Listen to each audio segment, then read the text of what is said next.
भविष्य बनाने के लिए पेरेंट्स जो भी हैं अगर चाहते हैं बिल्कुल आ सकते हैं। उनकी अगर कोई समस्या हो, कोई उस लेवल के भी पेरेंट्स हों जिनको पैसे की कमी है, बच्चे में टैलेंट है, हम उन बच्चों को स्कॉलरशिप भी देते हैं। स्कॉलरशिप के साथ भी हम बच्चों को पढ़ाते हैं। यही मेरा मेन मोटो, मेरा यही है punchline, education is not our profession, it's only mission. क्योंकि ये यहाँ जितने भी कॉर्पोरेट आए या आने वाले समय में भी और भी आए, लेकिन पेरेंट्स का हमेशा मेन फोकस होता है पढ़ाई। उनको चाहिए कि हमारे बच्चे अगर स्कूल गए हैं तो साइंस में क्या पढ़े हैं, क्या उसको होमवर्क दिया गया। जो जागरूक पेरेंट्स हैं वो खासकर अपने बच्चों के लिए टू वे कम्युनिकेशन रखते हैं।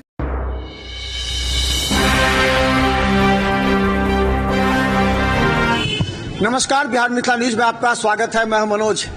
देखिए, एक पत्रकार सिर्फ खबरों पर ही ध्यान नहीं देता, बल्कि हमारे समाज में जो विकास के तमाम बिंदु हैं, जो जनता की अपेक्षाएं हैं, राज्य सरकार की अपेक्षा है, प्रशासन की अपेक्षाएं हैं, वो है एक अनुशासित बिहार। और अनुशासित बिहार में अगर सबसे ज्यादा भूमिका होती है तो वो आज हमारे समाज के उन बच्चों की जिनके कंधों पर बड़ी जिम्मेवारी है। अभिभावकों की अपेक्षाएं अधिक हैं, अभिभावकों की अपेक्षाएं बच्चों से हैं, स्कूल मैनेजमेंट से हैं। हम बता दें, माउंट समर कन्वेंट स्कूल में हम हैं, जो 2012 से लेकर के 13 वर्षों में लगातार सीढ़ियां चढ़ता हुआ जिस मुकाम पर पहुंचा है कि देखिए, ये तमाम बच्चे आज यहाँ पर हैं, अपने अपने क्वालिटी के अनुसार अपने अंदर की क्षमता को जगाते हुए अपने आप को काफी बोल्ड महसूस कर रहे हैं। क्योंकि बच्चे अगर बोल्ड नहीं हुए तो निश्चित तौर पर आपके बच्चे जानकार रहने के बावजूद भी सवालों का जवाब नहीं दे पाएंगे। हमारे साथ राघवेंद्र जी हैं, जिन्होंने इस स्कूल को काफी मुकाम तक पहुंचाया है। काफी चुनौती थी प्रारंभ में, 2012 में आपने इस स्कूल की स्थापना की थी। उस समय क्या चुनौतियां थी? जब स्कूल भी नहीं थे फिर भी चुनौतियां तो थी। जी हाँ, 2012 वो हमारा ऐसा साल था कि उस वक्त हमने 70 स्टूडेंट से छोटे से बिल्डिंग से स्टार्ट किया था। और रियली वो स्ट्रगल का फेज था हम लोगों के लिए। और हम लोगों ने अपने में जो भी कमियां थी, धीरे धीरे हम लोग उस कमियां को दूर करते हुए स्टेप बाय स्टेप आगे बढ़ते गए। और सभी पेरेंट्स का भी योगदान रहा, सभी लोगों का योगदान रहा। खासकर अगर हम क्वालिटी एजुकेशन नहीं देंगे तो बच्चे हमारे यहाँ नहीं आएंगे। प्रॉपर सॉल्यूशन हम लोग दे रहे थे। किसी पेरेंट्स को कहीं दूसरे जगह जाने की जरूरत नहीं पड़ती थी। अगर उनकी कोई भी समस्या है तो वो डायरेक्ट मुझसे बात करते हैं और बात करने पर तुरंत उसको सॉल्व कर। अच्छा, पहले जो अभिभावकों की अपेक्षाएं थी उस समय 2013 में 12 में और अभी की जो अभिभावकों की अपेक्षाएं हैं, उसमें कितना गैप आया है, कितना अंतर है, कितना ज्यादा बढ़ी है? क्या आज का समय काफी टेक्निकल हो गया है और समझिए कि बच्चे भी काफी आगे बढ़ चुके हैं, तो उस हिसाब से हमें भी उस पैरेलल में चलना पड़ता है।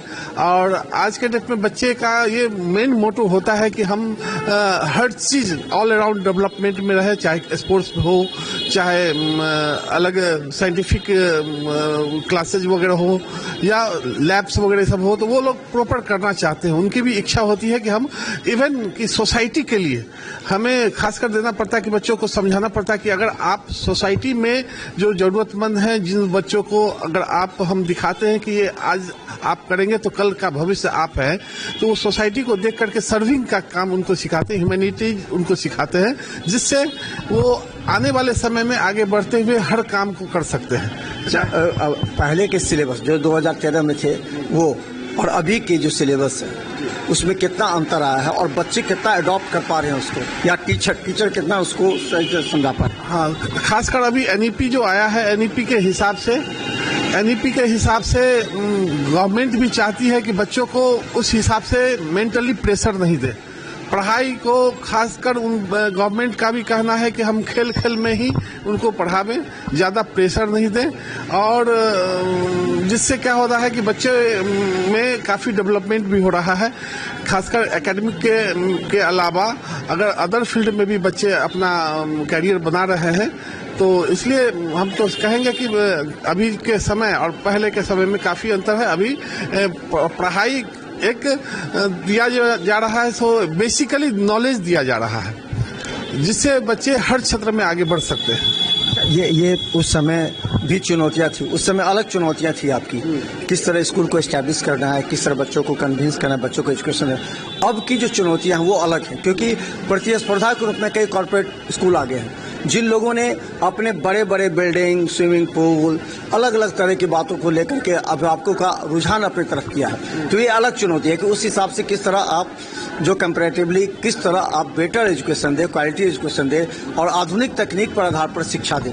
दरभंगा शहर ऐसा शहर है कि जहां आप ज़्यादा हाई फाई दे करके बच्चों को पढ़ाई में पेरेंट्स नहीं एफोर्ड कर पा रहे हैं, क्योंकि ये यहाँ जितने भी कॉर्पोरेट आए या आने वाले समय में भी और भी आए, लेकिन पेरेंट्स का हमेशा मेन फोकस होता है पढ़ाई। उनको चाहिए कि हमारे बच्चे अगर स्कूल गए हैं तो साइंस में क्या पढ़े हैं, क्या उसको होमवर्क दिया गया, टीचर करेक्शन किए कि नहीं, वो देखा जाता है, डायरी में क्या कंप्लेन है नहीं है। ये सब पेरेंट्स जो जागरूक पेरेंट्स हैं वो खासकर अपने बच्चों के लिए टू वे कम्युनिकेशन रखते हैं और टाइम टू टाइम आकर के स्कूलों में मिलते हैं, टीचर से मिलते हैं, और अगर कमी रही, बच्चे नहीं समझ पा रहे हैं तो उनके लिए एक्स्ट्रा क्लासेस वगैरह करवाने के लिए भी वो आग्रह करते हैं और हम लोग उसको देते ही हैं। एक्स्ट्रा क्लासेस देने से ये बेनिफिट होता है बच्चों को कि अगर क्लासेज में वो नहीं समझ पा रहे हैं तो उस सब्जेक्ट को पर्टिकुलरली हम लोग एक्स्ट्रा क्लासेज में देकर के 1 घंटा का क्लासेस देते हैं, जो डाउट्स क्लासेस उसको कह सकते हैं, उसको सॉल्व हम लोग करवाते हैं। एक बड़ा सवाल है, ये हर स्कूल के लिए है। बीपीएससी में शिक्षकों की नियुक्ति हो गई, सभी स्कूलों से टीचर्स चले गए, क्वालिटी वाइज टीचर चले गए। जब तक टीचर पूरी तरह क्वालिफाइड नहीं होगा वो बच्चों को शिक्षित नहीं करेगा। तो इस परिस्थिति में एक अलग चुनौती आ गई है स्कूल मैनेजमेंट के सामने कि किस तरह से, क्योंकि ऐसे ऐसे टीचर आ गए हैं अब प्राइवेट स्कूल में जो सही तरीके से उनका डिसिप्लिन नहीं है, सही तरह से पढ़ा नहीं पा रहे हैं और बच्चे कंफ्यूज हो रहे हैं। उस परिस्थिति में क्या करेंगे आप, किस तरह करते हैं आप? शिक्षकों के जो फीडबैक भी आपको प्रॉपर वे में जी, सबसे पहले तो हम टीचर का जो सिलेक्शन करते हैं, मेरा क्राइटेरिया है कि उनका हम टेस्ट लेते हैं। उनका टेस्ट के बाद ही आगे का प्रोसेस हम करते हैं, उनको फिर डेमो क्लास तब देते हैं। अगर वो क्लास कंट्रोल, डिसिप्लिन और बच्चे को नहीं समझा पाते तो वैसे टीचर को हम नहीं रखते हैं। आज भी क्वालिटी है टीचर में, आज भी कितना भी बीपीएससी में अगर टीचर चले गए हैं, मार्केट अभी भी अनएम्प्लॉयड से भरा हुआ है। लोग चाह रहे हैं कि हमें एम्प्लॉयमेंट मिले, इसके लिए डेली हमारे पास रिज्यूम आता है। रिज्यूम कम से कम 20 रिज्यूम तो डेली आते हैं, उसमें हम लोग सिलेक्ट करते हैं। सिलेक्ट करने के बाद और इवन टीचर से हमारी एग्रीमेंट भी होती है कि आप कम से कम एक ईयर को, आप जो भी एकेडमिक ईयर है उसको आप बीच में आप छोड़ के नहीं जा सकते हैं। हाँ, अगर आपको गवर्नमेंट जॉब हो जाती है, कहीं भी आपको कोई भी गवर्नमेंट जॉब अच्छे पोजीशन में हो जाती है तो आप एकदम हम लोग उनको विदा कर देते हैं, उनको खुशियों के साथ उनका एक एक चीज। टीचर्स का वर्कशॉप कैसे होता है, क्योंकि आजकल के समय में हर स्टेप बाय स्टेप टीचर का वर्कशॉप जरूरत है। टीचर स्टूडेंट्स का फीडबैक स्कूल मैनेजमेंट को दे, अगर बच्चों में थोड़ा सा भी परिवर्तन आ रहा है उसके स्वभाव में, उसके व्यवहार में, तो वो फीडबैक, तो ये वर्कशॉप और फीडबैक यही स्कूल के मैनेजमेंट को मजबूत बनाता है। बिल्कुल, वर्कशॉप जो है हम लोग बीच में देते रहते हैं। कुछ बाहर से हमारे आते हैं, इवन की कई ऐसे पब्लिकेशन हैं जो आकर के हमारे टीचर्स को भी मोटिवेट करते हैं। उनको वर्कशॉप दिया जाता है, उनको बताया जाता है कि आज का जो सिनेरियो है, इस सिनेरियो में आपको इस हिसाब से करना है। अगर वो नहीं करेंगे तो अपने में डेवलपमेंट नहीं कर पाते हैं, तो टीचर को बजाते हम लोग उनको वर्कशॉप देते हैं और उनको आगे स्टेप लेने के लिए बताते रहते हैं। 25-26 में क्या आपकी नई रणनीति है, नई तकनीक है, नए विचार हैं, ताकि अभिभावक में आज हमारे पास 3 अपनी बिल्डिंग हो चुकी है और दूसरा एक और प्रोजेक्ट जो बड़ी बिल्डिंग हमारी स्कूल की है जो यहाँ से 4 किलोमीटर आगे हम लोग उसको भी बना रहे हैं और लगभग हम समझते हैं कि विद इन 1 ईयर में वो भी कंप्लीट हो जाएगा। और मेरी कोशिश है कि जहाँ तक हो सके एकेडमिक तो दे ही रहे हैं, साथ साथ बच्चे को और भी सुविधा हम दे सके, क्योंकि बिल्डिंग की कमी थी, लेकिन आज उसके लिए हम लोग तैयार हैं, हर चीज देने के लिए तैयार। हॉस्टल की भी व्यवस्था आपके यहाँ रखें? हॉस्टल हमारे पास बस लिमिट है, हम बच्चे को रखते हैं, वो भी सिलेक्टेड। जिन बच्चों को दिक्कत होती है, दूर दराज से बच्चे आते हैं, बच्चे में टैलेंट होती है, बच्चे में पढ़ाई का ये रहता जज्बा होता है, तो उन बच्चों को अगर अच्छा माध्यम नहीं मिले, अगर वो गांव से उतने दूर से नहीं आ सकते हैं, तो उनके लिए हम वो फैसिलिटी रखे हैं। और ये कोई फैसिलिटी हमारे लिए बस लिमिट है 50 स्टूडेंट का, और उसमें हमारे पास एकदम अच्छे बच्चे रहते हैं। 13 वर्षों में कितने प्रतिशत आप सेटिस्फाइड हैं, कितने आप और हम सोच रहे हैं कि हमें और क्या क्या करना है पूरी चुनौतियों को देख? सबसे बड़ी बात है कि पेरेंट्स का सपोर्ट तब होता है कि जब हम पेरेंट्स के कसौटी पे खड़े होते हैं।